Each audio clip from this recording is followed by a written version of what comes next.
இரண்டாவதாக Glory be to God's holy name. Mark எழுதின சுவிசேஷம் 16ஆம் அதிகாரம் 9-10 வசனங்கள் வாசிக்கலாம். Let us turn to Mark the Gospel, chapter 16 and verses 9 and 10. வாரத்தின் முதலாம் நாள் அதிகாலையிலே இயேசு எழுந்திருந்த பின்பு மகதலேனா மரியாளுக்கு முதல் தரிசனமானார். அவளிடத்திலிருந்து அவர் 7 பிசாசுகளை துரத்தி இருந்தார். அவள் புறப்பட்டு அவரோடே கூட இருந்தவர்கள் துக்கப்பட்டு அழுது கொண்டிருக்கையில் அவர்களிடத்தில் போய் அந்த செய்தியை அறிவித்தாள். கர்த்தருடைய பரிசுத்த நாமத்துக்கு மகிமை உண்டாவதாக. Glory be to God's holy name. ஆண்டவராகிய இயேசு கிறிஸ்து உயிர்த்தெழுந்த பின்பு முதல் யாருக்கு தரிசனமானார் என்ற வார்த்தை அங்கே சொல்லப்பட்டிருக்கிறது. Here the word is written as to for whom Jesus appeared first soon after he rose again. அவரை பின்பற்றிய 12 சீஷர்கள் உண்டு. There were 12 disciples who followed him. தங்களுடைய ஆஸ்திகளால் ஊழியம் செய்த ஒரு கூட்டம் ஜனங்கள் உண்டு. And there were one group of people who ministered or who followed him through their goods. சமுதாயத்திலே மிகச்சிறந்த பெண்மணிகள் தங்களுடைய பணத்தினாலே ஊழியம் செய்து வந்த பெண்கள் अनेகர் உண்டு. And there were much women who followed him with their much of their wealth. அவரிடத்தில் சுகம் பெற்ற अनेகர் உண்டு. And there were many who were healed by him. இப்படி ஆயிரக்கணக்கான ஜனங்கள் அவரை பின்பற்றினார்கள். And likewise thousands followed him. ஆனால் மரித்த இயேசு கிறிஸ்து உயிரோடு எழுந்த பொழுது முதல் ஒரு பெண்ணுக்கு தான் தரிசனமானார் என்று அங்கே சொல்லப்பட்டிருக்கிறது. But then Jesus who was dead, when he rose again, for the first time it is said that he appeared to a woman. ஏன் பேதுருக்கு தரிசனமாகவில்லை? Why not he appeared to Peter? ஏன் இயேசுவின் மார்பிலேயே சாய்ந்து கொண்டிருந்த யோவானுக்கு தரிசனமாகவில்லை? Why did not Jesus appear to John who leaned upon his breast? இன்னும் ஆயிரக்கணக்கான ஜனங்கள் அவரை பின்பற்றினார்களே, ஏன் தன்னை பெற்றெடுத்த மரியாளுக்கு கூட அவர் தரிசனமாகவில்லை? Yes, there were thousands who followed him, and why not he appeared to his own mother Mary? கபடற்ற உத்தம இஸ்ரவேலனாகிய நாத்தான்வேலுக்கு ஏன் அவர் தரிசனமாகவில்லை? Why did not Jesus appear to that Nathanael who was a guileless Israelite? இப்படி நாம் வேதத்தை நாம் பார்க்கும் பொழுது எவ்வளவோ தகுதி உள்ளவர்களும் மேன்மை உள்ளவர்களும் இன்னும் ஆவிக்குரிய தன்மை உள்ளவர்களும் உண்டு. ஆனால் இயேசு அவர்களுக்கு அவர் தரிசனமாகவில்லை. Likewise in the word of God we look at many people who are really great and who are worthy, but Jesus did not appear to them. ஆனால் மகதலேனா மரியாளுக்கு அவர் முதல் தரிசனம் ஆனார். Jesus first of all appeared to Mary Magdalene. மகதலேனா என்று சொன்னால் அது ஒரு ஊர். Magdalene is a city, a place. பல மரியாள்கள் இருந்தபடினால ஒவ்வொரு மரியாளுக்கும் ஒவ்வொரு விதமான அந்த ஊர் அடையாளங்களை வைத்து பெயர் சூட்டப்பட்டிருந்தது. Because there were many Marys during those days, they were specified by the name of the land. ஏன் இயேசு அவர்களுக்கு தரிசனமானார்? அவளுக்கு மட்டும் தரிசனமானார். Why did Jesus appear to her? இந்த தரிசனம் என்கிற அந்த தன்மையை குறித்து நாம் பார்க்கும் பொழுது பலருக்கும் பல விதங்களில் பல இடங்களில் உயிர்த்தெழுந்த இயேசு தரிசனமானார். When we see about this matter of vision, Jesus did appear to many people in various places. முதலாம் கொரிந்தியர் 15ஆம் அதிகாரம் 5-8 வரை பார்க்கும் பொழுது பவுல் கொரிந்தியர் சபைக்கு இந்த தரிசனத்தின் வரிசையை ஓரளவு வரிசைப்படுத்தி சொல்லுகிறார். Turning to 1 Corinthians chapter 15 verses 5-8, Saint Paul orders this order of vision. கேபாவுக்கும் பின்பு 12 தரிசனமானார். அதன் பின்பு அவர் 500 பேருக்கு அதிகமான சகோதரருக்கும் ஒரே வேளையில் தரிசனமானார். அவர்களில் அநேகர் இந்நாள் வரைக்கும் இருக்கிறார்கள், சிலர் மாத்திரம் நித்திரை இழந்தார்கள். பின்பு யாக்கோபுக்கும் அதன் பின்பு அப்போஸ்தலர் எல்லாருக்கும் தரிசனமானார். எல்லாருக்கும் பின்பு அகால பிறவி போன்ற எனக்கும் தரிசனமானார். இப்படி அந்த தரிசனத்தினுடைய வரிசையை ஓரளவு சுட்டிக்காட்டுகிறார் Pavul. Likewise here Saint Paul points out to some extent the order of his appearing. ஆனால் எல்லா தரிசனங்களும் எல்லாருக்கும் கிடைச்சாலும் முதல் உயிர்த்தெழுந்த இயேசு தரிசனமானது மகதலேனா மரியாளுக்கு தான். Though Jesus did appear to many people, first of all he appeared to Mary Magdalene. நானும் பார்த்தேன் நீயும் பார்த்தேன்னு சொல்லலாம், ஆனா முதல் சான்ஸ் கிடைச்சது மகதலேனா மரியாளுக்கு. They may say I saw and you saw, but the first chance was given to Mary Magdalene. இரண்டாவதாக நாம் பார்க்கும் பொழுது மத்தேயு 28:1-10 வரைக்கும் பார்க்கும் பொழுது யோவன்னாள், மேரியாள், சலோமி இவங்களுக்கெல்லாம் தரிசனமானதா நீங்க பார்க்கலாம். Secondly, we see in Matthew's Gospel 28:1-10 that Jesus appeared to many others. அதுக்கு பிறகு நாம் இந்த எம்மாவூருக்கு போனதான ரெண்டு சீஷர்களுக்கு அவர் தரிசனமானதை பார்க்கலாம். And then he appeared to two disciples who went to Emmaus. லூக்கா 24:13 நீங்கள் அதை பார்க்க முடியும். Luke 24:13 says about that. அடுத்ததாக தோமா ஒரு இடத்துல இல்லாதபோது பூட்டியிருந்த அறைக்குள் பிரவேசித்து சமாதானம் என்று ஒரு தரிசனத்தை கொடுத்தார். Yet in another time when Thomas was not there, he entered into a room that was locked and gave a vision saying, "Peace be unto you." யோவான் 20:19-24 வரைக்கும் அதை பார்க்க முடியும். John 20:19-24 you can see about it. அத போய் சொன்னபோது தோமா விசுவாசிக்கவில்லை. When it was said to Thomas, he did not believe it. பின்பு அவன் இருக்கும்போது தரிசனமானார். Then when he was there, he appeared. இதை குறித்து மார்க் 16:14 பார்க்க முடியும். About that we see in Mark the Gospel 16:14. அதுக்கு பிறகு பேதுரு இவங்களெல்லாம் தேடி இவங்கெல்லாம் மீன் பிடிக்க போயிட்டாங்களே இவங்களை தேடி யோவான் 21 திபோரியா கடற்கரையை வந்து அவர் அங்கே தரிசனமானார். Then we see as to how Jesus went in search of Peter who went for fishing back and he went to the shores of Tiberias. இவங்களுக்கு இடையில தரிசனமானதுதான் பலருக்கும் 500 பேருக்கும் இன்னும் பலருக்கும் அப்படிலாம் சொல்லியிருக்கு. இதெல்லாம் முதலாம் கொரிந்தியர் 15 சொல்லப்பட்ட தரிசனங்கள். And then we see about the visions we see in 1 Corinthians 15. Meanwhile Jesus appeared to these people also. கடைசியாக அப்போஸ்தலர் 1 நாம் பார்க்கும் பொழுது எல்லார் கண்களுக்கு முன்பாக அவர் வானத்துக்கு எழுந்தருளி போனார். அது ஒரு கடைசி தரிசனம். Finally we see about the ascension of Jesus. The vision was seen in Acts 1.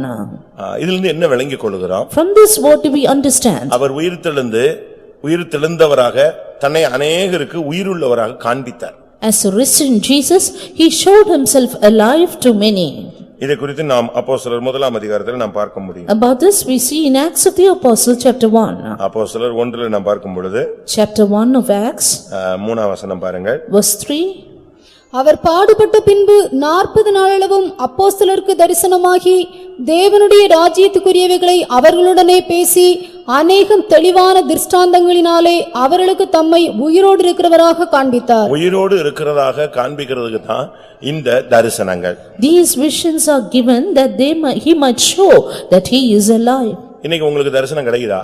Today do you have visions? உயிர்த்தெழுந்த இயேசுவை உங்களால் பார்க்க முடிகிறதா? Are you able to see the resurrected Jesus? பரலோக தரிசனங்கள் உங்களுக்கு கிடைக்கிறதா? Do you receive heavenly visions? Pavul பல நேரங்களில் தரிசனம் பார்த்ததாக சொல்லுகிறார். Paul many a time saw the visions. பேதுரு பல நேரங்களிலே ஞான திருஷ்டி அடைந்து தரிசனம் கண்டதாக சொல்லுகிறார். Peter at many time went into a trance and saw visions. இவைகள் எல்லாம் ஆண்டவருக்கும் நமக்கும் இருக்கிற ஒரு தொடர்பினுடைய அடையாளங்கள். These are all a sign for our intimate relationship with God. யோபு ஒரு காலத்துல நல்ல ஒரு ஆவிக்குரிய தரிசனம் உள்ள ஒரு நபர். Job at one time had a good spiritual vision. ஆனால் ஒரு குறிக்கப்பட்ட டைம் வந்தபோது அவனுக்கு தரிசனமே கிடைக்கல. But during a particular period of time he did not receive visions at all. யோபு 35:14. Job 35 verse 14. அவருடைய தரிசனம் உமக்கு கிடைக்கிறதில்லை என்று நீர் சொல்லுகிறீரே. அவருடைய தரிசனம் உமக்கு கிடைக்கிறதில்லை என்று நீர் சொல்லுகிறீர். Thou sayest thou hast not seen him. அவருடைய தரிசனம் நம்ம எல்லாருக்கும் இன்னும் கொஞ்ச நாள்ல கிடைக்க போகிறது. And yet within few days, within few time, we are all going to see him. நீங்கள் அதை குறித்து எபிரேயர்ல நாம் பார்க்க முடியும். About that we see in Hebrews. எபிரேயர் 9:28 நாம் பார்க்கும் பொழுது அவர் இரண்டாம் தரம் அவர் தரிசனம் ஆவார். Hebrews 9:28 says that he will appear the second time. யாருக்காக தரிசனம் ஆவார்? For whom? பாவம் இல்லாமல் தமக்காக ஆவலோடு காத்திருக்கிறவர்களுக்கு அவர் இரண்டாம் தரம் மறுபடியும் தரிசனம் ஆவார். For those who ardently wait for him or look for him without sin, he shall appear the second time. நம்ம சப்ஜெக்ட்டுக்கு வருவோம். We have come to the truth. இங்கே நாம் பார்க்கும் பொழுது அவர் முதல் எப்படி ஒரு இந்த மகதலேனா மரியாளுக்கு போய் தரிசனமானார். And here first of all, how did Jesus appear to Mary Magdalene? மற்ற சமயத்தார்கள் இல்லாவிட்டால் துருபதேசக்காரர்கள் தவறான ஒரு காரியத்தை சொல்லுகிறார்கள். காரணம் மகதலேனா மரியாளுக்கும் இயேசுவுக்கும் ஒரு தவறான உறவு இருந்ததாக சினிமாவில் எல்லாம் காட்டுகிறார்கள். The people who teach erroneous doctrines, they say Mary Magdalene and Jesus had some wrong contacts, therefore he revealed himself the first to her. அங்க போய் முதல்ல அவளைத்தான் தேடி போனார்னு சொல்லுவாங்க. மாம்ச அறிவு அவங்களை குற்றவாளிகளாய் மாற்றுகிறது. Their carnal knowledge accuses that it is because of that Jesus went to in search of her first. நான் அதற்குரிய காரணத்தை உங்களுக்கு சொல்கிறேன். But now let me tell the reason for that. Luca mark எழுதின சுவிசேஷத்தில் நாம் பார்க்கும் பொழுது when we turn to Mark the Gospel 16:10 அதற்கு ரீசன் சொல்லி இருக்கிறார். Chapter 14 verse 10 16:10 says the reason for it. அவளிடத்திலிருந்து அவர் 7 பிசாசுகளை துரத்தி இருந்தார். 7 பிசாசுகளை துரத்தி இருந்தார். ஆனபடினால்தான் அவளிடத்தில் அவர் தரிசனமானார். Verse 9 in English, he had cast 7 devils out of her, therefore he appeared to her. 7 பிசாசுன உடனே முனியசாமி, கருப்புசாமி, அங்காள ஈஸ்வரி அப்படிலாம் நம்ம எடுத்துக்கூட கூடாது. And we may take the 7 devils as Angalasami and இந்த various other லோக்கல்ல உள்ள devils. பிசாசுன்னு நினைச்சிட கூடாது 7 ஆவிகளை துரத்தி இருக்காருன்னு. And don't think these are local demons. 7 ஆவிகள் என்றால் 7 ஆவிகளுடைய தன்மைகள் அவளிலிருந்து துரத்தப்பட்டிருந்தது. These 7 devils means 7 evil natures were cast from her. இது நமக்குள்ள இருந்து போனா நமக்கும் இயேசு தரிசனமாவார். If it goes out of us, Jesus will appear to us. இதத்தான் இன்னைக்கு மாலை வேளையில நாம் சிந்திக்க போகிறோம். That's what we are going to meditate this evening. நமக்குள்ள இருந்து இந்த ஆவிகள் போயிருக்கா இல்ல போகலன்னா தரிசனம் கிடைக்காது. Have these spirits left us, or if it has not left us, we won't get the vision. அந்த பெண்ணுக்கு எப்படி அவர் தரிசனமாக முடிந்தது?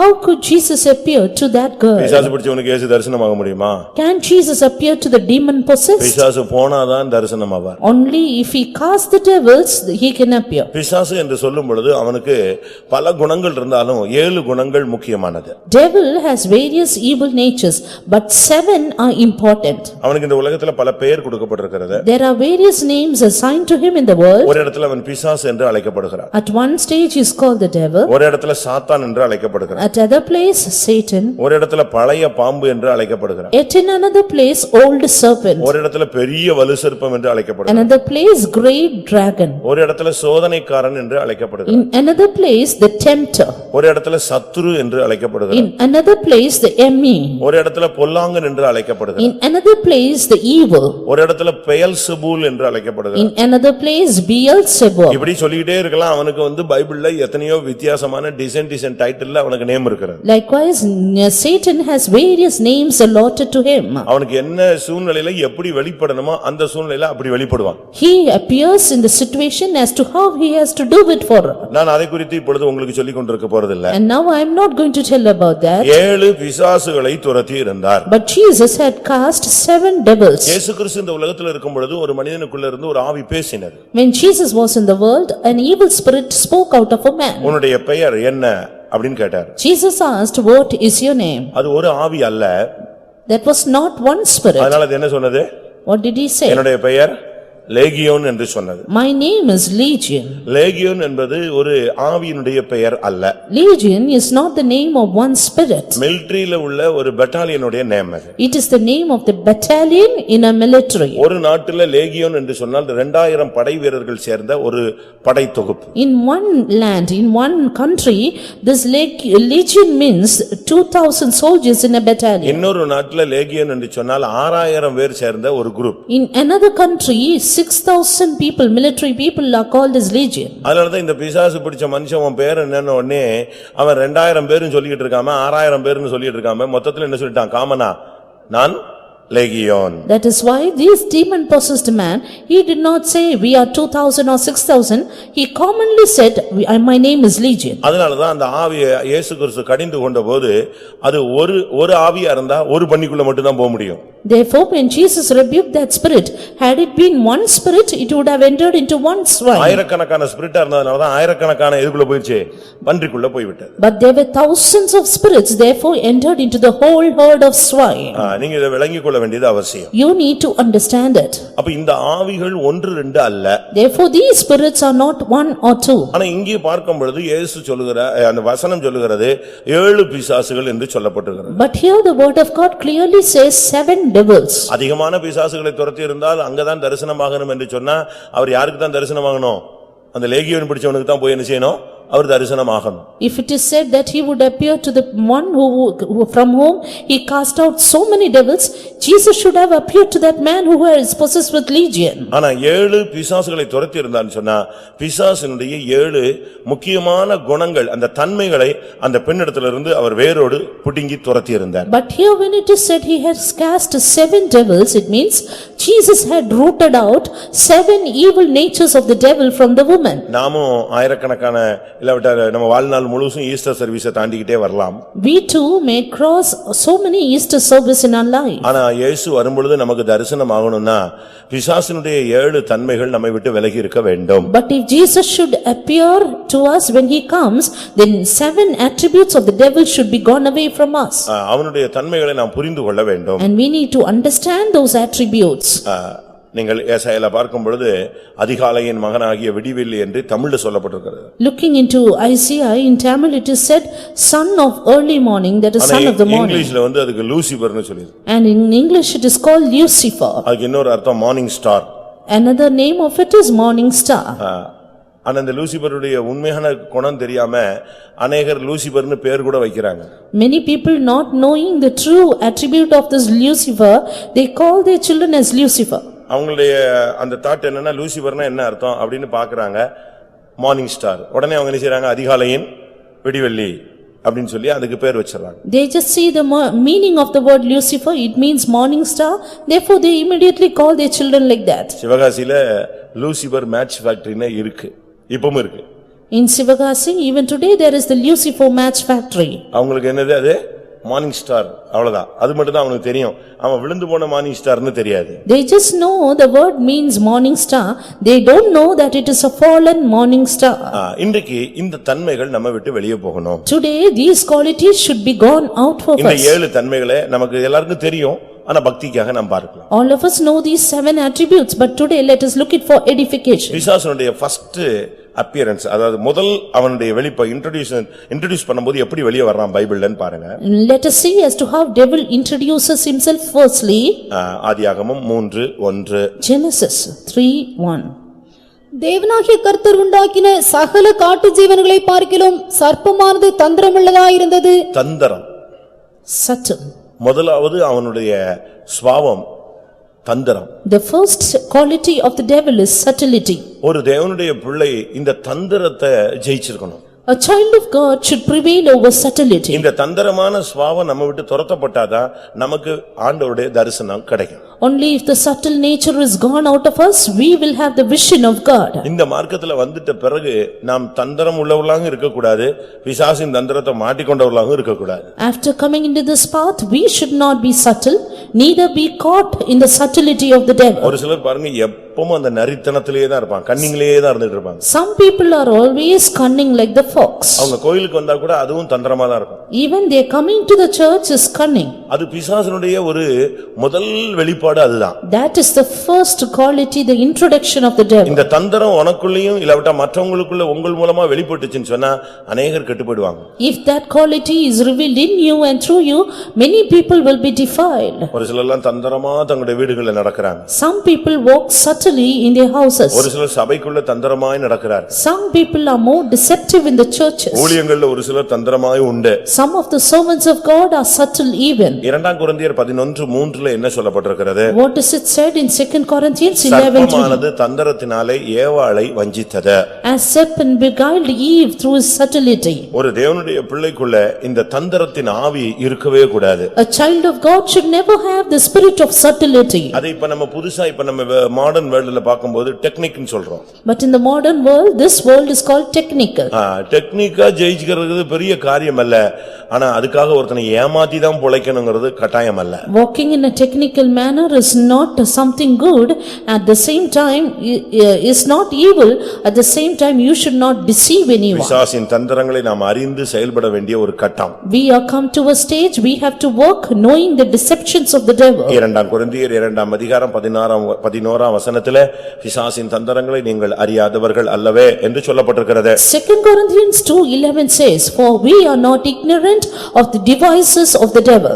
இயேசுவை எப்படியாவது தந்திரத்தினால கொலை செஞ்சிரணும்னு அவங்களும் ட்ரை பண்ணாங்க. And they tried to kill Jesus somehow by their subtlety. எப்படியாவது கொன்றணும்னு ட்ரை பண்றாங்க. Somehow sought to kill him. ஆனா இயேசு அவருடைய தந்திரத்தை அறிந்து விலகி போய் கொண்டே இருந்தார். But Jesus all the time departed knowing their deception. Mark 14:1 தந்திரத்தினால அவரை கொலை செய்ய வகை தேடினார்கள். Mark 14:1 says they sought to kill him by their craftiness. ஆனா லூக்கா 20:23 சொல்லி இருக்கிறது இயேசு அவர்கள் தந்திரங்களை அறிந்து அவர் அந்த இடத்தை விட்டு விலகி போய் விட்டார். But Luke 20:23 says Jesus knowing their craftiness he departed from there. ஒரு தேவனுடைய பிள்ளை இந்த நாட்கள்ல தந்திரம் என்கிற தன்மையிலிருந்து வெளியே வர வேண்டும். A child of God in these days should come out of the quality of craftiness or subtlety. இன்னைக்கு நமக்கு அப்படிப்பட்ட தந்திரங்களான ஒரு சுபாவம் இருக்கா?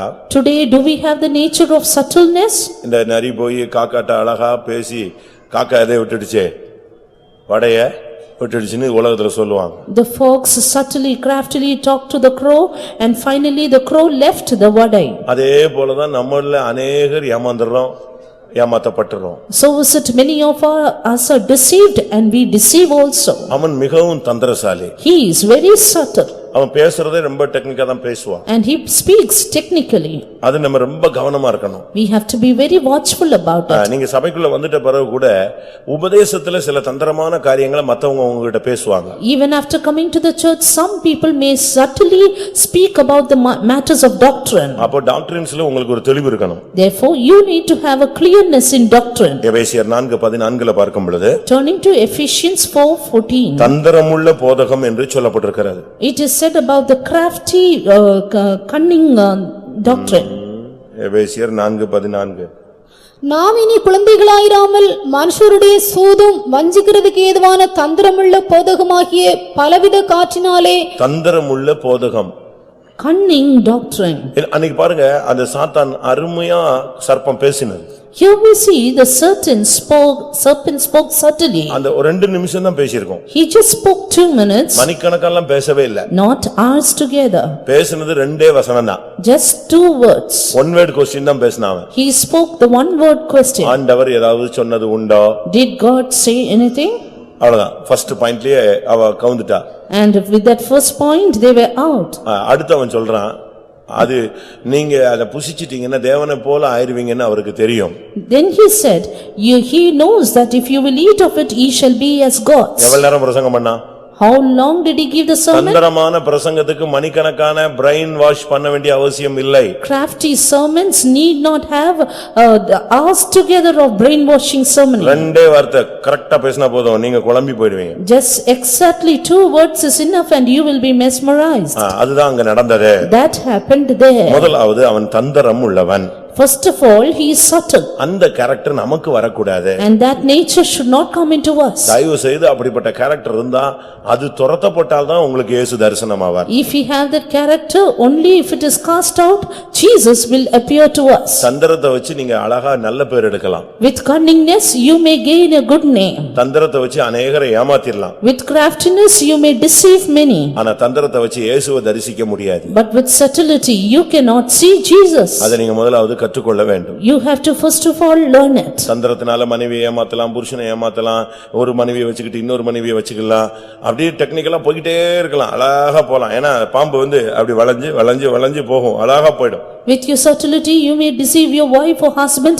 With one and even more wives, you may walk subtly as a serpent. ஒரு சகோதரன் ஒரு மனைவி இருக்கும்போது One brother, when he had one wife, இன்னொரு பொண்ணோடு தொடர்பு. he had a contact with another girl. அது தெரிஞ்ச உடனே When they came to know it, அவன் என்ன சொல்றான், நீயே எனக்கு பெர்மிட் தான்னு சொல்றான். he said, you yourself should permit me. நான் அவளையும் வச்சுக்கிறேன், கட்டிக்கிறேன். And I can also keep her and marry her. அதுக்கு எப்படி ஒரு பொண்ணு ஒத்துக்குவா? How can a girl accept that? அவட்ட மன்னிப்பு கேக்குறான். And she is for asking pardon. அப்ப ஏன் கதை என்னன்னு அவ கேக்குறா. And she is asking, then what about mine? நீதான் ஃபர்ஸ்ட் சுதந்திரவாளி, நீதான்.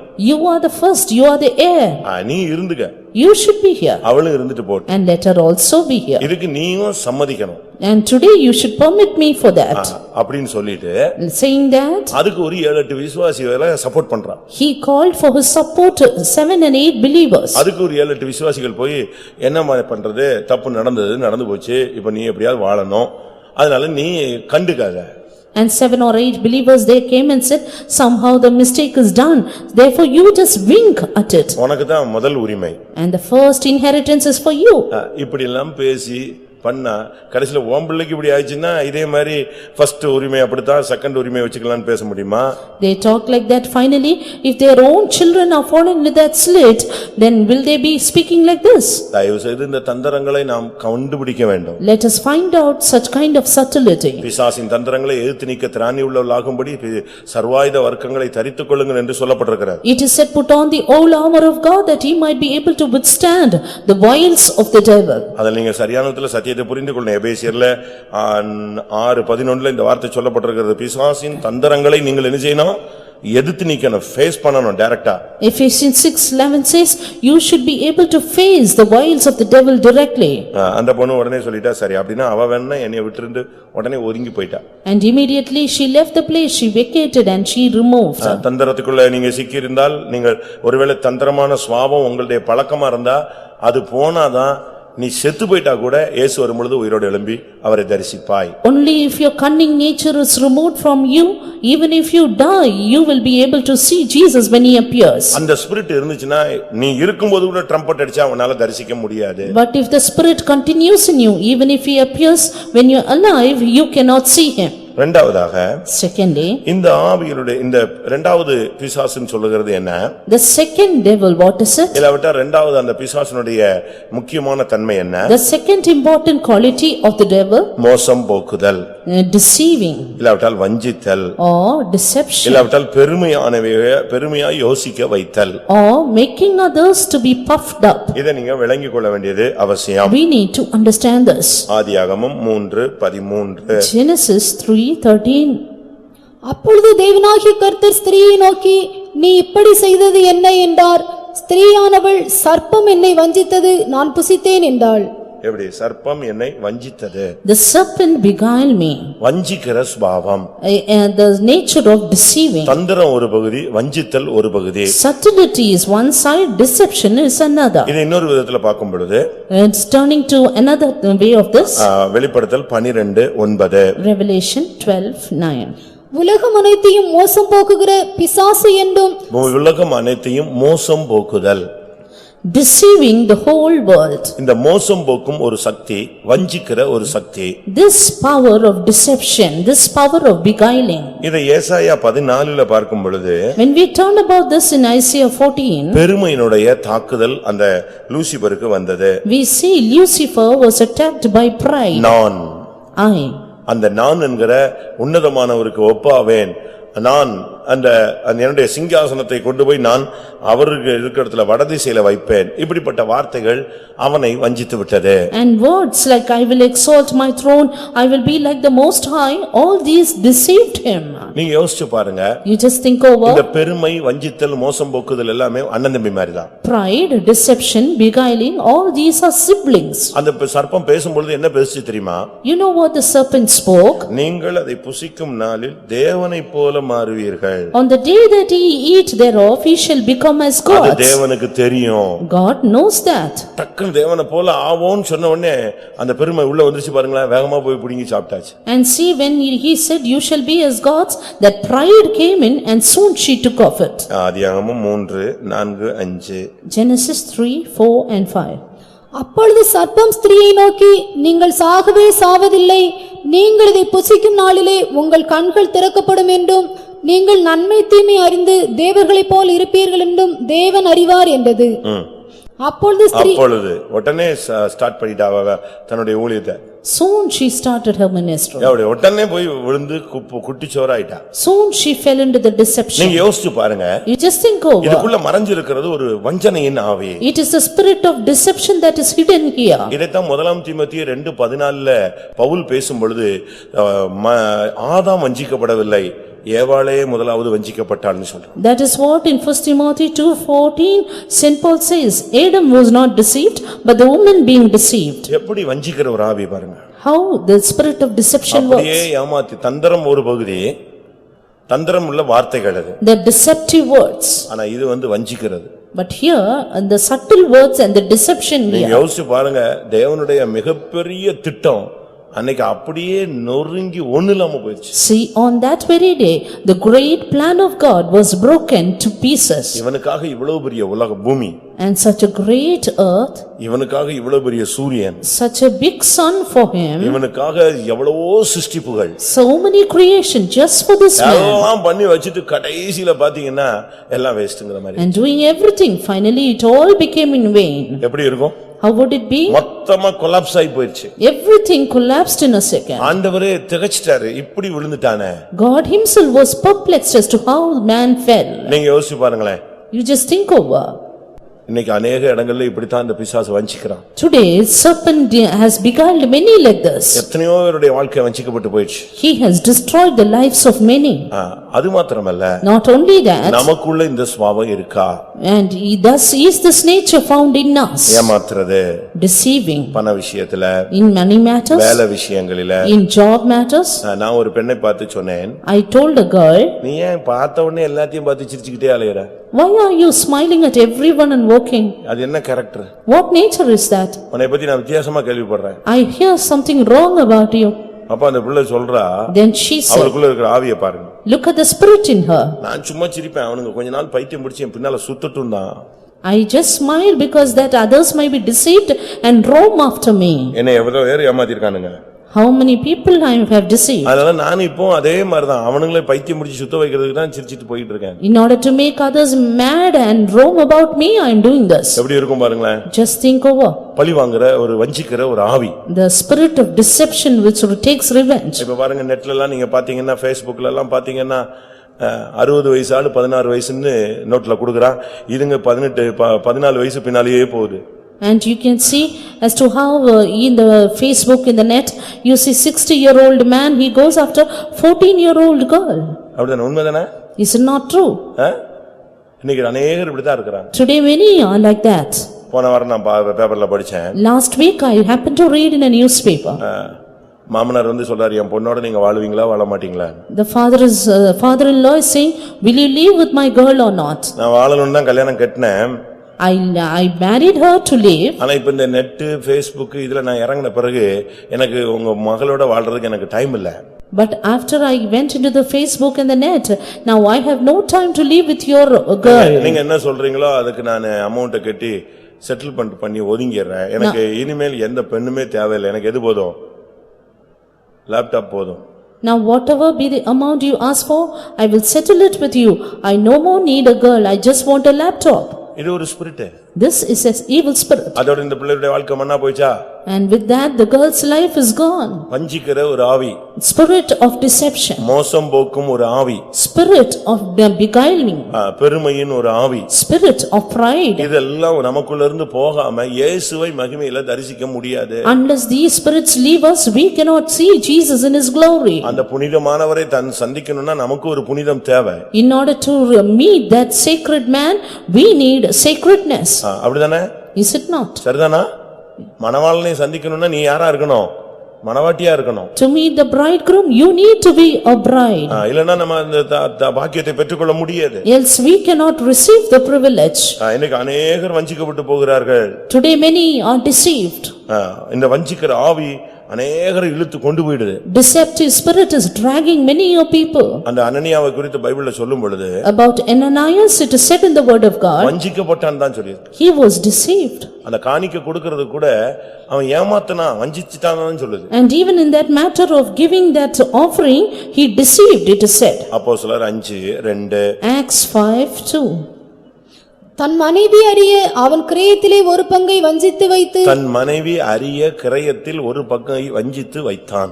Kept back part of the price, his wife also being privy to it. ரட்சிக்கப்பட்டவன், he was saved, ஞானஸ்நானம் பெற்றவன், water baptized, அபிஷேகம் பெற்றவன், anointed, சபையிலே சேர்ந்தவன், added to the church, அப்போஸ்தல கால எழுப்புதலை கண்டவன், saw the revival of the apostles, சமநிலை பிரமாணத்தை அறிந்து கொண்டவன், and knew the law of the church, சமநிலை பிரமாணம், knew the law of equity, அதை அறிஞ்சுதான் இப்ப சொத்தை வித்து கொடுக்கறான். and now he sold the part of it for that. இந்த லெவலுக்கு ஏறி வந்துட்ட பிறகு அவனுக்கு அந்த வஞ்சிக்கிற சுபாவம் அவனுக்குள்ள இருந்துச்சு. After coming so much, he still had the spirit of deception. யாரையும் வஞ்சிக்கவே கூடாது. And this spirit, we should not deceive anyone. சத்தியத்தை தயவு செய்து புரிஞ்சுக்கோங்க, யாரையும் ஏமாத்திடாதீங்க. Understand the truth, do not cheat anyone. அப்படி இருந்துச்சுன்னா கொடுத்துடுங்க. If you have something, then give it off. அப்படி ஏமாத்தி நம்ம கொண்டு போக முடியாது. We cannot take anything by cheating நீ anyone. ஒன்றும் கொண்டு வந்ததில்லை, ஒன்றும் கொண்டு போவதில்லை. You have brought in nothing and you will take nothing out. நம்ம எதையுமே கொண்டு போக முடியாது. We cannot take anything out of this world. யாரையும் ஏமாத்திர கூடாது. Do not cheat anyone. ஏழைகளை ஏமாத்திர கூடாது. Do not cheat the poor. இயலாதவர்களை ஏமாத்திர கூடாது. Do not deceive those who have nothing. நம்ம அப்படிலாம் செஞ்சிட்டோம்னா ஒண்ணுமே பண்ண முடியாது. If we do that, we have no way of escape. வஞ்சிக்கிற தன்மைகளுக்கு நாம் எந்த சூழ்நிலையிலும் இடம் கொடுக்க கூடாது. Let us not give place to the deceptive power at any moment. கர்த்தர் ஒரு விடுதலையை பெற்றுக்கொள்ளுங்கள். Let us receive a deliverance from the Lord. ஏனென்றால் பாவத்துக்கு நாம் இடம் கொடுக்கும் பொழுது அது நம்ம ஒரு நாள் வஞ்சிச்சிரும். When we give place to the sin, it will one day deceive us. ரோமர் 7:11 பவுல் பேசும் பொழுது Romans 7:11 St. Paul says, பாவமானது கற்பனையினாலே சமயம் பெற்று என்னை வஞ்சித்து அதனாலே என்னை கொன்றது. For sin taking occasion by the commandment deceived me and slew me. எப்படி இருக்கும் பாத்தீங்களா? See how it is? அது சமயம் பார்த்து என்னை வஞ்சித்து கடைசில என்ன செஞ்சுச்சு? என்னைய கொன்னுடுச்சு. It sought for the occasion, it deceived me, it slew me. வஞ்சிக்கிற சுபாவம் இருக்கா? Do you have the spirit of deception? தந்திரமா பேசுகிற சுபாவம் இருக்கா? The nature of deceptive talk. ஒரு சிலர் எல்லாம் கையெழுத்து வாங்கும்போது பாத்தீங்கன்னா Some வெள்ளை பேப்பர்ல கையெழுத்து வாங்கிடுவாங்க. ஒயிட் பேப்பர்ல Some people get the signature in the white paper. ஒரு இடத்துல எல்லாம் அப்படி ஏமாத்தி இருக்காங்க. At one place they have deceived like that. பேங்க்ல கையெழுத்து போடணும்னு சொல்லிட்டு telling that we have to signature in the bank. ஒரு 40 கையெழுத்து போட சொல்லுவாங்க. And they will have a 40 signatures received. அதுக்குள்ள எதையும் சேர்த்து வச்சிட்டான், சொத்தையும் சேர்த்து வச்சிட்டான். Along with that they kept the property also. இவன் எல்லாத்துக்கும் கையெழுத்து போட்டு விட்டாச்சு. He signed for everything. எப்படி இருக்கும்? Just has அப்படி seen. நான் பல இடங்கள்ல பல கேஸ் அட்டெண்ட் பண்ணிருக்கேன். And likewise I have seen many cases. கடைசில இவங்க பிரச்சனை தெரிஞ்சு ஸ்டேஷன் போனா அவன் சொன்னா நீ படிச்சவன் தானே, படிச்சு கையெழுத்து போட்டியா? இல்ல நான் நம்பி கையெழுத்து போட்டேன். நம்பி கையெழுத்து போட்டேன்னா போயிடுச்சு சொத்து. Finally he went to the police station and they said you are educated, and he said I only signed because by trusting him.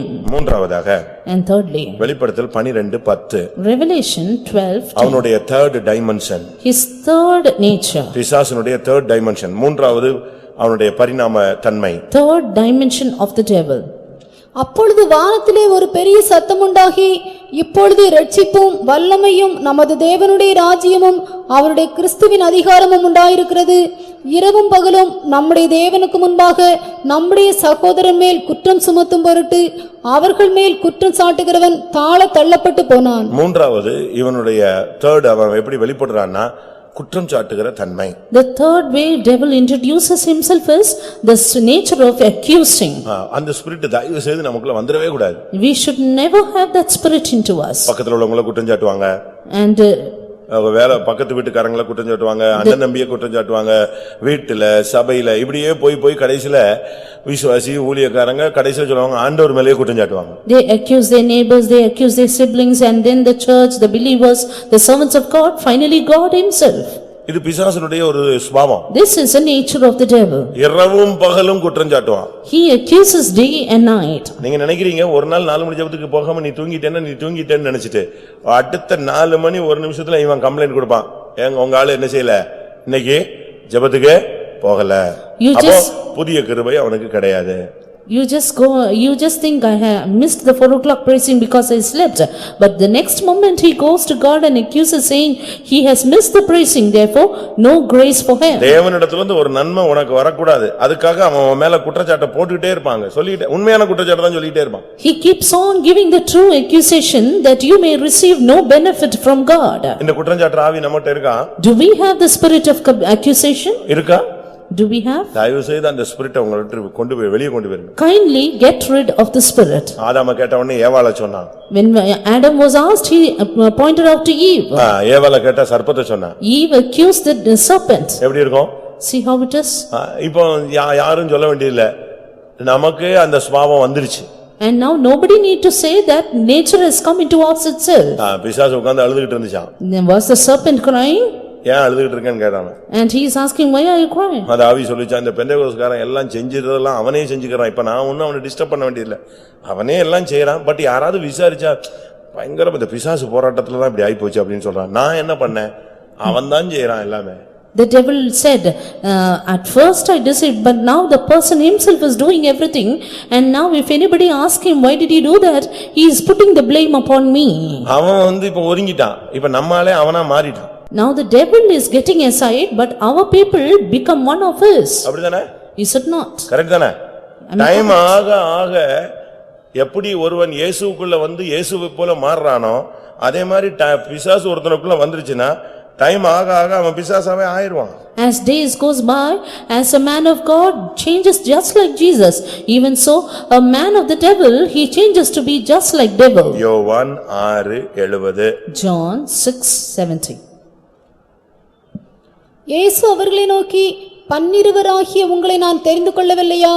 உங்களுக்குள்ளும் ஒருவன் பிசாசா இருக்கிறான் என்றார். யாரா மாறிட்டான்? ஒரு அருமையான சீசன் இப்போ மறுரூபமாகி யாரா மாறியாச்சு?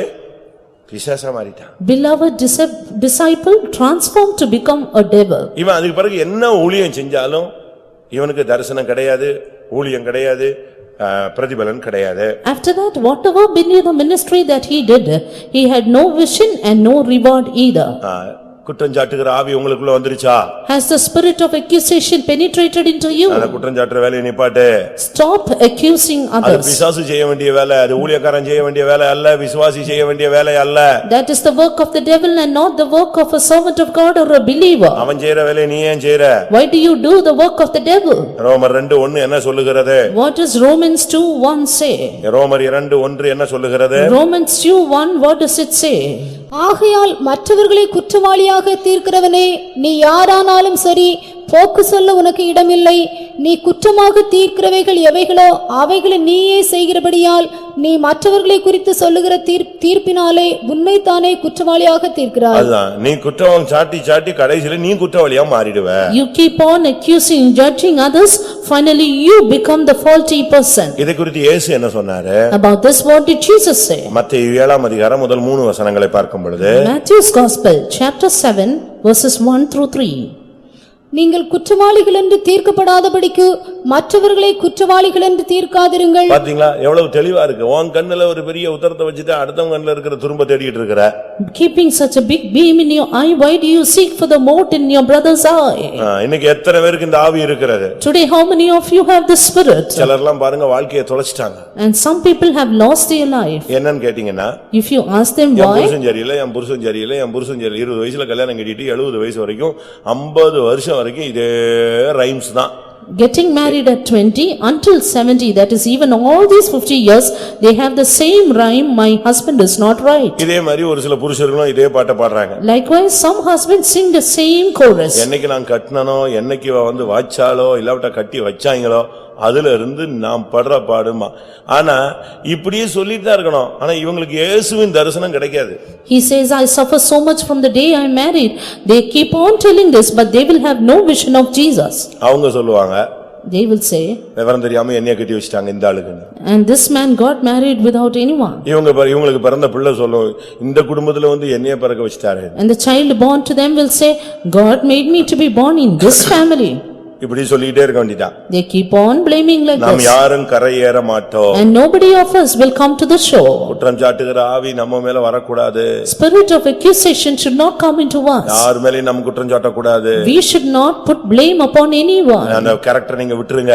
Leave off that character. ஒரு சிலருக்கு அது ஒரு சுபாவம். So for some people it is an inborn nature. இங்க கூட ஒரு அம்மா இருக்கு, வரலன்னு நினைக்கிறேன். இன்னைக்கு வரலன்னு நினைக்கிறேன், எனக்கு தெரியல அவங்கள. I think நான் today பேசுனது கிடையாது, ஆனா என்னுடைய ஒவ்வொரு பிரசங்கத்துக்கும் ஒரு கமெண்ட் கொடுத்துக்கிட்டே இருக்காங்க. and I have not spoken to that person, but that person will give a comment for each of my sermon. அவங்கள 2-3 சபையில இருந்து துரத்திட்டாங்க, ஆனா இங்க வருதுன்னு நினைக்கிறேன். I think now they come here. இப்ப இன்னைக்கு வருதா இல்லையான்னு தெரியல. I don't know whether they have come here today or not. அருமையா விடாது. They will not leave giving the comment. வந்ததுல இருந்து எனக்கு கமெண்ட்ஸ் வந்துகிட்டே இருக்கு. நம்ம From the day I came here, comments are coming up. வயசான ஒரு அம்மா, It is an old lady. முதல் நாள் வந்து ஒரு கவர் கொடுத்துச்சு, நான் என்னவோ நினைச்சிட்டு வாங்கிட்டு போயிட்டேன். கடைசில பார்த்தா எனக்கு தான் வச்சுது. First of all, she gave a cover. I thought it's something else, but it was just against me. இனி கொடுக்கும்போது ஏதாவது சத்தம் போட்டு வரோன்னு சொல்லிட்டு அழகா ரெஜிஸ்டர் காப்பி அனுப்பிக்கிட்டே இருக்கு அக்னாலஜ்மெண்டோட. And now she is saying, giving registered copy of that letter, thinking that I will shout at her. ஒவ்வொரு பிரசங்கத்துக்கும் ஏதாவது பரவாயில்ல, எதிர்க்கட்சி நமக்கு தேவைதான். We need an opposite party. சரியான பாயிண்ட். நான் எங்க என்னத்தை சொன்னேன்னு தெரியும், எனக்கு பிரசங்கம் மறந்துடுவேன், நான் பேசுறது இல்லையா. அதனால இவங்களுக்கு கரெக்டா புடிச்சு வச்சுக்கிட்டு இன்னைக்கு இப்படி பேசினீர்கள், ஆனா அடுத்த வாரம் நீங்கள் இதை சொன்னால் அது மாமிசீகம், கர்த்தர் கணக்கு பார். அப்ப நான் அவங்களை சத்தம் போடக்கூடாது. அதையும் அவங்களே அதுல எழுதிடுவாங்க கிளியரா. I myself may forget, but she doesn't forget to give comments at every spot, everything I tell. திரும்பவும் சொல்லுகிறேன், அடுத்த வாரத்தில் இதை நீங்கள் கோட் பண்ணினால் உங்களுக்கு 100% மாமிசம் வெளிப்படுகிறது அப்படிமாங்க. ஏன்னா நான் டென்ஷன்ல ஏதாவது பேசுவேன், நான் இவங்களே பார்த்துக்கிட்டு இருக்கேன். And she says, if you say the same point next week, you're 100% carnal, thinking that I will shout at her. இப்ப கடைசியா ஒரு லெட்டர், இன்று 3 வாரம் தான், இனிமேல் என்னால் இந்த தொல்லை உங்களுக்கு இருக்காதுன்னு. அதனால போயிடுச்சா என்னன்னு தெரியலப்பா. The last letter was only 3 weeks more and after that you will never more have the trouble. பாவம். She is poor lady. இவங்கெல்லாம் ஏழ்மைகள், நல்லவங்க தான், அவங்களுக்குள்ள அந்த spirit. These people are good but that evil spirit works in them. அதனால அவங்க புருஷ குடும்பத்தோட வாழ முடியல, பிள்ளைகளோடு வாழ முடியல, சபையோடு வாழ முடியல. இப்போ ஏதோ ஒரு ஆசிரமத்துல தங்கி இருக்காங்க, அங்கேயும் வாழ முடியல. ஏன்னா அவங்களால எல்லாரையுமே குற்றம் சொல்லும் போது எல்லா இடத்துலயுமே புருஷன் துரத்தி விட்டுருவான், பிள்ளைய துரத்தி விட்டுருவான், மருமக துரத்தி விட்டுருவா. இப்படி என்னைய சொன்னா நான் சும்மா இருப்பேன், இன்னொருத்தன் வெளியே ஓடுன்னு சொல்லுவான், சபையை விட்டு துரத்திடுவாங்க. இப்படி எல்லா இடத்துலயுமே இப்படி குற்றம் சாட்டி சாட்டி சாட்டி லாஸ்ட்ல போய் நிக்கணும். This is an evil spirit which is working in her, making her unable to live in her family, in her church, in her society. Finally she is living in an inn. இப்படி நம்ம குற்றம் சாட்டல என்ன லாபம்? What gain in that accusation? நஷ்டம்தான். It's only loss. பரம தரிசனம் கிடைக்காது. We will not have the heavenly vision. அதான் main. நமக்கு எப்படியாவது ஓடி போய் கரை சேரணும்னு தான் நம்ம போறோம். We only run that we may reach the shore. நான்காவது டைமென்ஷன்ல அவன் எப்படி வர்றான்? The fourth dimension the devil comes in. நான் சுத்திரி போடுறத கூட சொன்னேன். Even in the sanctification meeting I யோவான் 8:44 அவன் ஒரு பொய்யன். John 8:44 he is a liar. நீங்கள் உங்கள் பிதாவாகிய பிசாசானவனால் உண்டானவர்கள். பொய்யனும் அவன் பொய்யனும் பொய்க்கு பிதாவுமாயிருக்கிறபடியால். பொய்யனும் பொய்க்கு பிதாவுமான. He is a liar and the father of it. நம்ம விசுவாசத்திலயும் ஊழியத்துக்குள்ளேயும் வந்துட்ட பிறகு பொய்யை நிப்பாட்டுங்க. After coming into this faith and in the ministry, let us stop lying. உள்ளதை உள்ளதென்றும் இல்லதை இல்லதென்றும் சொல்லுங்கள். மிஞ்சினது யார் கையில பொறுப்பு? தேவன் பாத்துக்குவார். Let us say that which is A as A and nay as nay and the rest of it God will take care. அதை விட்டுட்டு நீங்க ஏதாவது பொய் சொல்லி திருப்பி அந்த ஒரு பொய்யை மறைக்கிறதுக்கு என்ன சொல்லணும்? 9 பொய் சொல்லணும். Leaving that, if you tell one lie in order to hide it, you will have to speak at another 9. அப்படிதானே? Is it not? தேவையே இல்லையே. It is not at all necessary. இன்னைக்கு अनेகர் இந்த பொய் சொல்லி மாட்டிக்கறாங்க. Today many people are caught by their lies. அவங்க பொய் சொல்றது பிசாசு கேக்குறான், தெய்வனும் கேக்குறார்.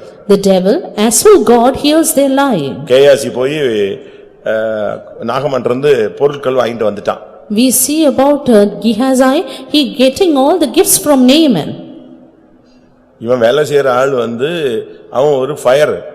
The man who was working there was fire. அப்படிதானே? Is it not? எலிசா யாரு? சரியான ஃபயரான ஆள். Elisha was a man with good fire in him. அவன்கிட்ட அவன் கேக்குறான், நீ எங்கே இருந்து வருகிறாய் அப்படினா. Coming to him he asked, from where comest thou? உடனே என்ன தெரிஞ்சிருக்கணும்? இவன் பார்த்துட்டான்னு தெரிஞ்சிருக்கணும். Soon he should have known that he would have seen it. அப்படிதானே? Is it not? நீங்க ஒண்ணும் வாங்கல, நான் தெரியாம போய் வாங்கிட்டு வரலாம்னு யோசிச்சேன். வேற ஒண்ணு இல்ல, நான் வாங்கிட்டு வந்திருக்கேன், வேண்டாம்னா கொடுத்துறேன். என்னத்தையே ஒன்னு சொல்லி கால்ல கீழ விழுந்துற வேண்டாமா? He could have said, admitted the truth and fallen at his feet. இணங்குதல் பெரிய குற்றத்தையும் அமர்த்தி போடும். And we see pacifying, it puts forth even great blame. ஆனா இணங்க முடியல அவனுக்கு. But he could not come out. நான் எங்கும் போகவில்லை. Where did I go? நான் இங்கேயே தான் இருந்தேன். I am only here. அவ்வளவுதான். That's all. அப்ப அவன் சொன்னா, நீ போய் பொருள் ஏன் வாங்கிட்டு வர்ற? Then he said, why do you get the substance from him? அவன்கிட்ட எதை வாங்கிட்டு வா? குஷ்டரோகத்தையே வாங்கிட்டு வா. You get the leprosy also. ஒரு பொய் தான் சொன்னா. One lie. அவன் சந்ததி மொத்தமும் குஷ்டரோகியா மாறும்னு ஒரு prophecy வந்துருச்சு. And there came a prophecy that he and his seed will become leprous. அப்ப என்ன அர்த்தம்? Then what does it mean? பொய்க்கு பின்னால ஒரு வியாதி இருக்கு. A sickness is there behind the lie. அனனியா பொய் சொன்னான். Ananias lied. அந்த பொய்க்கு பின்னால ஒரு மரணம் இருந்தது. And there was a death behind it. Correct தானா? Am I correct? அனனியா பொய் சொன்னா, செப்பிரால் பொய் சொன்னா, பிள்ளை நிலை இருந்துச்சு, சாவு இருந்துச்சு, செத்து போயிட்டாங்க. Ananias lied, Sapphira lied, and finally they died. Gehazi பொய் சொன்னா, குஷ்டரோகம் பின்னால வந்துருந்துச்சு. Gehazi lied and he was leprous. இது எல்லாமே பிசாசுனுடைய ஒரு டைமென்ஷன், ஒரு செயல்பாடு, ஒரு வெளிப்பாடு அது. All these are one kind of dimensions in which the devil introduces himself. அப்ப நமக்குள்ள இந்த பொய் இருக்கா? Do we have the lies in us? இருந்துச்சுன்னு சொன்னா ஒருவேளை நீங்க இத வச்சு மேனேஜ் பண்ணலாம், பட் தரிசனம் கிடைக்காது. If lie be in us, we may try to manage our lives, but we won't get the vision. இயேசுவை பார்க்க முடியாது. We cannot see Jesus. இயேசு வர்றாருன்னு சொல்லலாம், ஆவியில நிரம்பலாம், குதிக்கலாம், வந்தா போயிருவேன்னு நீங்க ஒரு சாட்சி ஈட்சிலாம் சொல்லலாம், நானும் சொல்லலாம், நீங்களும் சொல்லலாம், போக முடியாது. We, you and I may say Jesus is coming, get filled in the spirit, give a good testimony, but we cannot fly away. அதே வசனத்துல யோவான் 8:44 இன்னொரு டைமென்ஷன்ல வர்றான். That same verse, John 8:44, the devil comes in other dimension. கொலைபாதகன். He is a murderer. 8:44 இருக்கு. அவன் ஆதி முதற்கொண்டு மனுஷ கொலைபாதகனாய் இருக்கிறான். கொலைபாதகன். Murderer. அதனுடைய சரியான அர்த்தம் என்ன? What does that rightly mean? அவனால யாரோடும் சமாதானமா ஒத்து போக முடியாது. He cannot get along or go in peace with anyone. அது முடியவே முடியாது. He can never.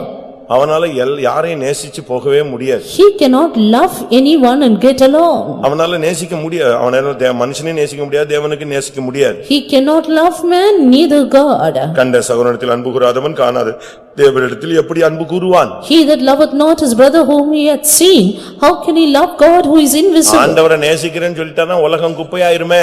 If he says I love God, then the whole world will be dung. அப்ப சகோதரனை நேசிச்சாதான் உலகம் உனக்கு குப்பையா மாறிடுமே. If you love your brother, the whole world become dung for நம்ம you. யோசிச்சு பாருங்க. But today let us think, நமக்குள்ள இந்த தன்மைகள் இருக்கா? do we have these natures in us? கொலைபாதக தன்மை. The spirit of murder. தாவீது அந்த உரியாவை அழகா கொன்னுட்டான். David beautifully killed that Uriah. ஆனா எங்கேயோ மறைச்சு வச்சு கொல்ல சொன்னான். அவன் பிள்ளை அவன் முன்னாலேயே செத்துது.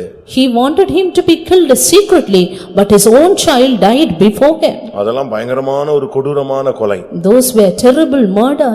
அதெல்லாம் சாதாரணமா ஒரு மனுஷன் செய்யவே மாட்டான். Which can be done by no ordinary man. Letter எழுதி கையில கொடுத்து விடுறான். He sent the letter and asked him to sign. யார் கையில? உரியா கையில எழுதி கொடுத்து விடுறான். Signed it and sent it through the hand of this Uriah. இந்த செய்தியை யோவாபினிடத்தில் கொடுத்து விடு. And this message should be given to Joab. ராஜாட்ட இருந்து வந்திருக்கன உடனே அவர் வேகமா ஓலை எடுத்து அழகா வாசிக்கிறான். And because this letter was sent by the king, he soon read it. வாசிச்சு பார்த்தா எப்படி இருக்கு? How was it? இந்த லெட்டரை கொண்டு வருகிற உரியாவை போர் முனையிலே முகத்துல போய் நிப்பாட்டு, அவன் கொலை செய்யப்படட்டும். This man who gave this letter to your hand should be made to stand in the battlefront and let him be killed. எவ்வளவு பெரியதான ஒரு கொடூரம் தெரியுமா? See what a terrible act. அதனால தான் கர்த்தர் அந்த விஷயத்துல ரொம்ப அவனை போட்டு தாளிச்சு எடுத்துட்டார். That is why the Lord tortured David in this matter much. மணிக்கணக்கா அழுதான், நாள் கணக்கா அழுதான், வாரக்கணக்கா அழுதான், அவனை பொல்லம்ப விட்டாரு, பைத்தியம் பிடிச்ச மாதிரி ஆக்குனாரு. The Lord made him to weep like a madman for hours together, weeks together and months together. எப்படி இருக்கும் தெரியுமா? And just think how it is. நீங்க மத்தவங்களை நேசிச்சு பழகுங்க. Try to love others. அதுக்காக ரோட்ல போறவங்க எல்லாம் பார்க்கணும், சிரிக்கணும், நேசிக்கணும்னு சொல்லல, லெட்டர் எழுதி கொடுக்கணும்னு நான் சொல்லல. That doesn't mean you have to love people on the road and give them a letter.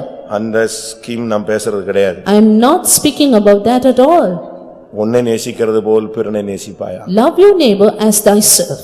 முழு இருதயத்தோடு முழு ஆத்மாவோடு தேவனிடத்தில் அன்பு கூறுவாயா? Love the Lord thy God with thy whole heart and soul and mind. தன் சகோதரனை பகைக்கிறவன் மனித கொலைபாதகன். He that hateth his brother is a manslayer. உலகத்துல ஒருத்தனை நேசிச்சவனால செய்ய முடியலன்னா தேவனை எப்படி நேசிக்க முடியும்? If you cannot love a man in this world, how can you love God? உலகத்துல எதையாவது இழந்தாதான் பரலோகத்துல நாம் பெற்றுக்கொள்ள முடியும். Only if you lose something in the world, you can gain heaven. நீங்களே யோசிச்சு பாருங்க. You can just think over this. கொலைபாதகர்களுக்கு தரிசனமாவாரா? Will God appear to the murderers? நீங்க யோசிச்சு பாருங்க. Just think about it. ஒரு சான்ஸும் கிடைக்காது. They will get no chance. ஆறாவதாக Sixthly, 1 பேதுரு 5:8. 1 Peter 5:8. தெளிந்த புத்தியுள்ளவர்களாயுங்கள், விழித்திருங்கள், ஏனெனில் உங்கள் எதிராளியாகிய பிசாசானவன் கர்ச்சிக்கிற சிங்கம் போல் எவனை விழுங்கலாமோ என்று வகை தேடி சுற்றித் திரிகிறான். இவனுடைய ஆறாவது character roaring spirit. The sixth nature of the devil is the spirit of roaring. சுத்திட்டே இருப்பான். He keeps on roaring. விசுவாசிகளும் சரி, ஊழியக்காரங்களும் சரி, சில சக்கரம் கட்டியிருப்பாங்க, வீல் மாதிரி காலில் கட்டி சுத்திக்கிட்டே இருப்பான். அவனால வீட்டுல இருக்க முடியாது, வெளியில இருக்க முடியாது, சந்தில போவான், அங்க போவான், இங்க போவான், ஃப்ரெண்டு வீட்டுக்கு போறான், சொந்தக்காரன் வீட்டுக்கு போறான், கோயிலை விட்டுட்டு சுத்திக்கிட்டே இருப்பான். There are some believers as well, servants of God, who keep on moving out here and there like as if the wheels are attached to his legs. ஆனா ஜெபத்துக்கு போக மாட்டான். But they won't come to the prayer. இந்த சுத்துற ஆளுங்களை பாத்திருக்கீங்களா? You can see the people who are roaming. சொந்தக்கார வீட்டுக்கு போவான், டூர் போவான், என்டர்டெயின்மெண்ட் போவான், ஜூ போவான், எங்கேயாவது சுத்தணும், அவனுக்கு அதுதான் main. They want to roam somehow or the other to any place. தேவசமூகத்துக்கு போக மாட்டான். But they won't go to the presence of God. சுத்துறது ஒரு ஸ்பிரிட், அது ஒரு விழுந்து போன ஆவி. Roaming is an evil spirit, a fallen spirit. யோபு 1:7 பாருங்க. Job 1:7. யோபு 1:7. கர்த்தர் சாத்தானை பார்த்து, நீ எங்கே இருந்து வருகிறாய் என்றார். சாத்தான் கர்த்தருக்கு பிரதியுத்தரமாக, பூமி எங்கும் உலாவி அதில் சுற்றித் திரிந்து வருகிறேன் என்றான். உலாவி என்ன செஞ்சிட்டு வரான்? சுத்திட்டு தான் வராங்க. And he walks up and down the earth. அவன் பாட்டுக்கு ரவுண்ட் அடிச்சுக்கிட்டே இருப்பான். Keeps on going to and fro. உங்களுக்குள்ள இந்த ஸ்பிரிட் இருக்கா? Do you have the spirit? ஒரு சிலர் ஊழியம் சொல்லி சுத்திட்டே இருப்பாங்க. Some people always roam behind the servants of God. ஒரு விசுவாசியை கொண்டு வருவாங்க, அந்த விசுவாசியை சண்டை போடுவாங்க. They will bring a believer and finally they quarrel with that believer. எந்த விசுவாசியை கொண்டு வந்தாங்களோ அந்த விசுவாசிக்கு இவனுக்கு தான் சபையில பிரச்சனையா இருக்கும். And they will be the believer whom they have brought in, there will be problem by that believer in the church. மத்தேயு 23:15 சொல்லி இருக்கிறது. Matthew 23:15 says. 23:15. 23:15 Matthew. மாயக்காரராகிய வேதபாரகரே, பரிசேயரே, உங்களுக்கு ஐயோ! ஒருவனை உங்கள் மார்க்குத்தானாகும்படி சமுத்திரத்தையும் பூமியையும் சுற்றித் திரிகிறீர்கள். அவன் உங்கள் மார்க்குத்தானான போது அவனை உங்களிலும் இரட்டிப்பாய் நரகத்தின் மகனாக்குகிறீர்கள். அவர் சுத்தி திரிஞ்சு ஆத்துமாக்களை சந்திக்கிறான், ஊழியம் செஞ்சு கடைசியில இங்க வந்து பார்த்தா இவன் அவனுக்கு சாட்சியா நிக்கிறது இல்ல. அவன் இவனை பார்த்து அவன் இந்த சபையில அடுத்து ஒரு இவனை மாதிரியே ஒரு விளங்காத ஒரு விசுவாசியாக அரவக்காடா வந்து சபையில சேருவான். அவனும் நரகம், இவனும் நரகம். They keep on roaming about here and there. Finally they are unable to stand in the church and they will have another believer brought in who will be half boiled like him. தயவு செய்து இப்படிப்பட்ட கூட்டங்கள் நமக்கு தேவையில்லை. Let us not have such a group in the church. சுத்துகிற ஆவி இருக்கா? காலையில எந்திரிச்சு சும்மா நீட்டா ட்ரெஸ் பண்ணுவான், வேலைக்கு போக மாட்டான், எங்கேயாவது சுத்திட்டு இருப்பான். Some people they neatly dress in the morning and they keep roaming here and there. சில பிள்ளைகள் கூட பாருங்க காலேஜ் போறது இல்ல, அது வாட்டு சுத்தும். Some children they don't go to colleges, they keep roaming. அப்படிலாம் இருக்கா? Do we have such nature? நல்லா நீங்க படிச்சுக்கணும் சத்தியத்தை. சுத்துறது அது ஒரு evil spirit. Understand this truth, roaming about is an evil spirit. 55 சங்கீதம் 55:10 பாத்தீங்கன்னா கொடுமையும் சண்டையும் நகரத்தில் சுற்றி திரிகிறது. Psalm 55:10 it says that wickedness and deceit are in the midst of the streets. அவைகள் இரவும் பகலும் அதன் மதில்கள் மேல் சுற்றித் திரிகிறது. என்னது அது? கொடுமை, சண்டை, வியாதி, வாதை, இதெல்லாம் சுத்திக்கிட்டே இருக்கிற மொபைல் ஸ்பிரிட் அது. Mischief, sorrow, wickedness, God, they are the evil spirits which roam. இது ஒரு spirit. This is a spirit. ஆண்டவர் கேக்குறார், நீ எங்க இருந்து வருகிறாய்? God asked him, from where do you come? பூமி எங்கும் சுற்றி திரிந்து வருகிறேன். And he said, I come walking to and fro. என் தாசனாகிய யோபை பார்த்தாயா? Did you see my servant Job? இப்பதான் போயிட்டு வர்றாங்க. Yes, just now I went and came. பூமியையும் சுத்திட்டு வருவான், ஃபெய்தமையும் சேர்த்து சுத்திட்டு போவான். He went to and fro the earth and came to the faith home also. சில பையங்க காலையில இருந்து கிளம்பிட்டு நான் அப்படியே ஒரு ஃபெய்தம்ல வந்து ஒரு விசிட் பண்ணிட்டு வீட்டுக்கு போவான். கேட்டா ஃபெய்தம் போயிட்டு வந்தாமா. ஃபெய்தம் விசிட் தான் பண்ணானே தவிர ஃபெய்தம்ல வந்து இவன் ஒன்னும் வேலை எல்லாம் ஒன்னும் செய்யல. Some boys they roam about all through the day. Finally they just visit the faith home and go. When they ask, they say, I went to the faith home. ஒரு சில சகோதரிகளுக்கும் பாருங்க சுத்துறது ஒரு spirit. You see, some sisters have the evil spirit of roaming. சொந்தக்காரங்க வீட்டுக்கு போயிட்டே இருக்கணும். To their relatives' house. அம்மா வீட்டுக்கு டெய்லி அம்மா வீட்டுக்கு போயிடணும். Daily to their mother's house. Daily அந்த ஃப்ரெண்ட் வீட்டுக்கு போயிடணும். Daily to their friend's house. அது அப்படி இருக்கா? ஒரு ஸ்பிரிட் இருக்கா? And do you have that spirit? நான் சொல்றேன் அது ஸ்பிரிட்னு சொல்றேன். That I tell you that is a spirit. அம்மா வீட்டுக்கு போக கூடாதுன்னு சொல்லல. I don't tell you you should not go to your mother's house. அதுக்காக 24 hours போணும், அங்கேயே போணும்னு சொல்றது. வீடு, உனக்கு ஒரு வீடு இருக்கு, புருஷன் இருக்கு, பிள்ளை இருக்கு, மனைவி இருக்கு, வேலை இருக்கு, அதெல்லாம் இருக்கு. But you have a house, you have a wife, a husband, a job to do and many things to do. ஒரு சிலர் அப்படி செய்றாங்க. But some people do this. ஒரு பாஸ்டர் இன்னொரு இடத்துல ஒரு கல்யாணத்துக்காக போயிட்டாரு. One pastor went to another place for a wedding. வேற ஒரு சென்டர்ல ஒரு கல்யாணத்துக்காக போறதுக்கு சீஃப் பாஸ்டர்ட்ட போய் பெர்மிட் வாங்க போனாரு. And he wanted to get the permission from the chief pastor to go to another center for a wedding. நான் அப்படி ஒரு இடத்துல கல்யாணம் நடக்க போலாம்னு யோசிச்சேன். I wanted to go to that wedding in that center. உன்னை நம்பி ஒரு ஊழியம் கொடுத்திருக்கு, நீ திரும்பி போய் உன் ஊழியத்தை பார், போ, கிளம்ப, வண்டி எடு போன்ட்டார். Then the chief pastor said, I have trusted you and given you a ministry, you immediately go and do your ministry. எந்த சென்டர்லயோ யாருக்கோ ஒரு கல்யாணம், நீ போய் அங்க போன, அந்த கல்யாணத்துக்கு போன உடனே அங்க என்ன நடந்துற போகுது? உன் ஊழியத்தை செய், சுத்தாத. There he said, you do your ministry, don't keep roaming about. It is a wedding of someone in some other center. இந்த ஸ்பிரிட் இருக்கா யாருக்காவது? Do you have this evil spirit? Social work ஆவி அது. The spirit of social work. சுத்துறீங்களா? Do you roam? எப்படி சொல்லுவீங்க? How will you tell it? ஏழாவதாக Then seventhly, யோவான் 10:10. John 10:10. திருடன் திருடவும் கொல்லவும் அழிக்கவும் வருகிறானே என்று வேறொன்றுக்கும் வரான். அந்த ஆவி திருட்டு. That spirit of stealing. இந்த திருடுற ஆவி நமக்குள்ள வந்துட்டுனா எப்படினாலும் திருடிடுவோம். If the spirit of stealth is coming to us, we will steal some or the other. நமக்குள்ள அப்படி திருடுற ஸ்பிரிட் இருக்கா? Do you have the spirit of stealing? ஒரு சிலர் சொல்றாங்க புருஷன் எடுக்கிறதுக்கு திருடு இல்லை. அப்ப அதுக்கு என்ன டிக்ஷனரியில என்ன அர்த்தம் இருக்குன்னு எனக்கு தெரியல. அம்மா அப்பாட்ட இருந்து எடுக்கிறதும் புருஷன் இருந்து எடுக்கிறதுக்கு அதுக்கு பேர் என்ன இல்லையா? திருடு இல்லை. அப்படினா வேற என்ன அர்த்தம் அதுக்கு? Some people say taking away at unawares from the mother and father and from husband is never a stealth. What else does it mean? கேட்டா கொடுக்க மாட்டேங்கறாரு. And when we ask, they are not giving.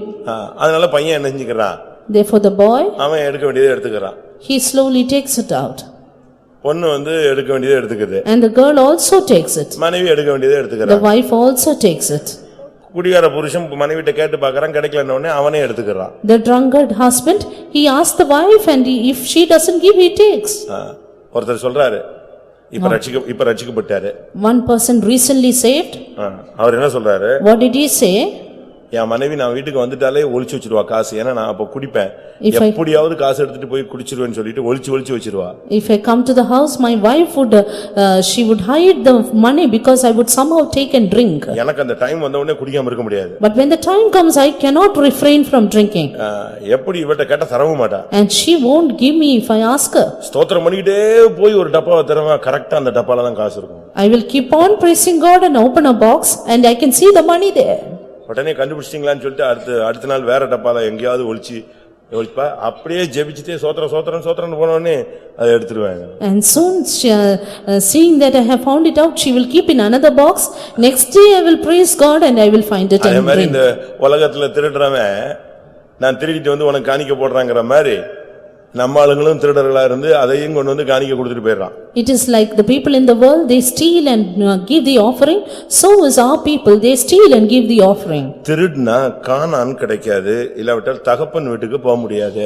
By stealth you cannot go to Canaan or you cannot go to the father's house. திருடர்கள் மகிமையை சந்திக்க முடியாது. The thieves cannot get into glory. அதனால தான் இந்த திருடுற விஷயத்துல கர்த்தர் ரொம்ப கண்டிப்பா இருக்கிறார். Therefore the Lord is very strict about stealth. உங்க வீடுகள்ல உங்க பிள்ளைகள் எல்லாம் திருடினா சரியான கண்டிஷன் கொடுத்து அந்த பிள்ளைகளை நீங்க திருத்திரணும். If your children steal, then correct your children. அந்த கரெக்டர் இருக்கான்னு பாருங்க. Test whether they have that nature. அது ஒரு இச்சையின் ஆவி. That is a spirit of lust. தயவு செய்து அப்படி ஒரு கேடுகட்ட ஆவிக்கு இடம் கொடுத்துறாங்க. Let us not give place to that spirit of corruption. நான் யோசிப்பேன். I would think.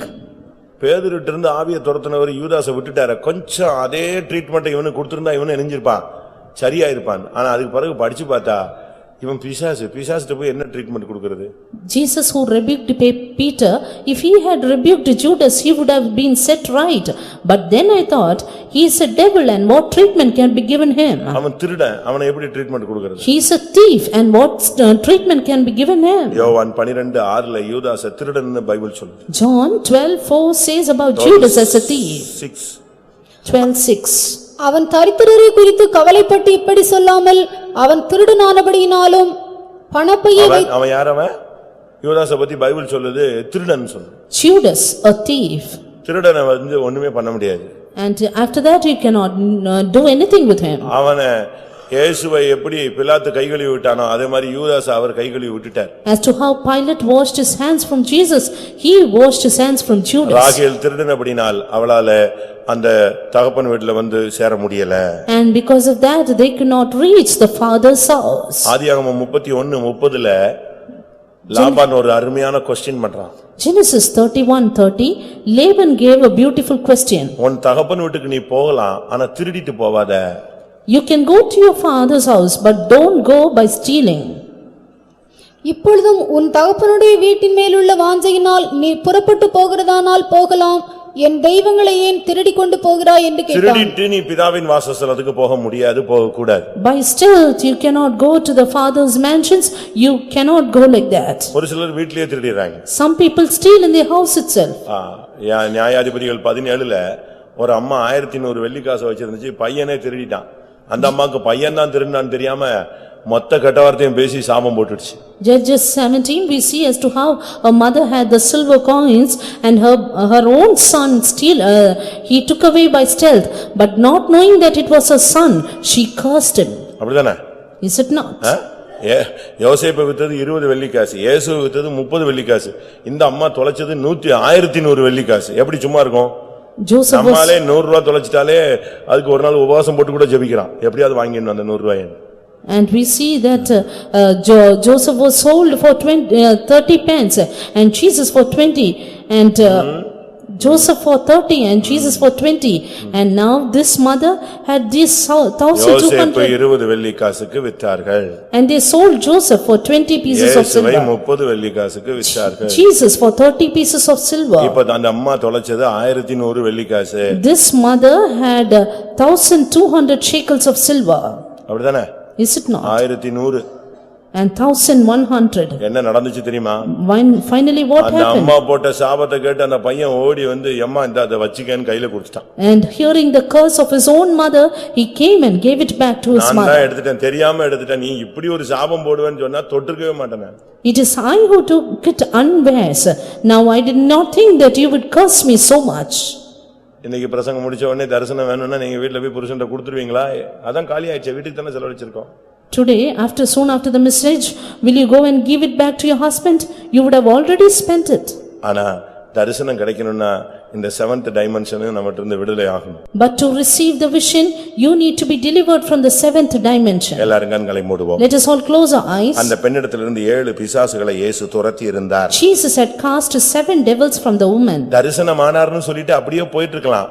அதுக்கு ரீசன் சொல்றாரு, 7 ஆவிகள் துரத்தப்பட்டிருந்தது. He could have just said he appeared to her, but he said the reason for that he cast 7 devils. எல்லாரும் கண்களை மூடுவோம். And let us close our eyes. மகிமையிலே இயேசுவை தரிசிக்கும்படியாக நாம் காத்திருக்கிறோம். We are waiting to receive Jesus in உங்கள் glory. கண்களுக்கு முன்பாக இந்த இயேசு எப்படி ஏறி போனாரோ அதே போல மறுபடியும் அவர் வானத்திலிருந்து இறங்கி வருவார். As to how this Jesus ascended before your eyes, even so shall he come down. அன்றைக்கு நமக்கு தரிசனமாக வேண்டுமானால், and if he should appear to us on that day, அந்த முதல் தரிசனம், the first vision, எக்காளம் தொனிக்கும்போது, when the trumpet sounds, பிரதான தூதனுடைய சத்தத்தோடும் தேவ எக்காளத்தோடும் அவர் இறங்கி வரும்பொழுது, when he comes down with the trump of God with the voice of archangel, மணவாட்டி அவரை தரிசிக்கும் பொழுது நாமும் மணவாட்டியாக அவரை தரிசிக்க வேண்டுமானால், when the bride will meet him, if we also should meet him at the bride, இந்த 7 தன்மைகள் நம்மை விட்டு அகற்றப்படும்படியாக ஒப்புக்கொடுப்போம். let us surrender ourselves that the 7 evil natures may depart. இரக்கமுள்ளவர் நமக்கு உதவி செய்வாராக. Merciful God, may he help us. ஒரு 2 நிமிஷம் எல்லாரும் முழங்கால் போடுவோம். For 2 minutes on knees, கர்த்தருடைய கரத்துல ஒப்புக்கொடுப்போம். surrender ourselves in God's hand. ஆண்டவரே, இந்த 7 தன்மைகள்ல எந்த தன்மைகள் எனக்குள்ள இருந்தாலும் அதிலிருந்து எனக்கு விடுதலை தாரும். Lord, whatever be the 7 of the evil natures found in me, deliver me. எப்படியாயினும் நீர் மகிமையிலே வெளிப்படும் பொழுது நான் உம்மை தரிசிக்க வேண்டும். Somehow I should meet you in glory. நீங்கள் காத்திருங்கள், கர்த்தருடைய வல்லமை உங்களுக்கு இப்பொழுது தருவார். You wait and the Lord will supply you the power. ஆமென். ஹalleluya, ஹalleluya. பட்டதான இந்த 7 காரியங்கள்ல 7ம் இல்லாவிட்டாலும் ஒரு சில பாதிப்புகள் எனக்குள் இருப்பதை உணர்கிறேன் என்று சொல்லுகிறவர்கள் கைகளை உயர்த்துங்கள். ஏதோ ஒன்று, திருடாக இருக்கலாம், பொய்யாக இருக்கலாம், மனுஷ கொலைபாதக தன்மையாக இருக்கலாம், சுற்றுகிற தன்மையாக இருக்கலாம், வஞ்சிக்கிற தன்மையாக இருக்கலாம். நமக்குள்ள அப்படிப்பட்ட தன்மைகள் இருக்கா? அப்படி இருக்குமானால் தேவரீர் எனக்கு அதிலிருந்து விடுதலை தாரும் என்று கேளுங்கள். ஆமென். அந்த ஆவியை இயேசு துரத்தினால் அதிலிருந்து உங்களுக்கு மெய்யான ஒரு விடுதலை கிடைத்துவிடும். தந்திரம் உள்ள ஆவி நம்மை விட்டு வெளியே போகட்டும், திருட்டுத்தனங்கள் வெளியே போகட்டும், குற்றம் சாட்டும் தன்மை வெளியே போகட்டும். ஆண்டவரே, இந்த 7 எது இருந்தாலும் 7 இருந்தாலும், அன்றைக்கு அந்த பெண்ணுக்கு விடுதலை கொடுத்த அந்த வல்லமையை துரத்தி விடுதலை கொடுத்த தெய்வம் எனக்குள்ள இருந்து இந்த கேரக்டரை துரத்தி எனக்கும் ஒரு விடுதலை தாரும். நான் எப்படியாயினும் நான் உம்மை தரிசிக்க வேண்டும்.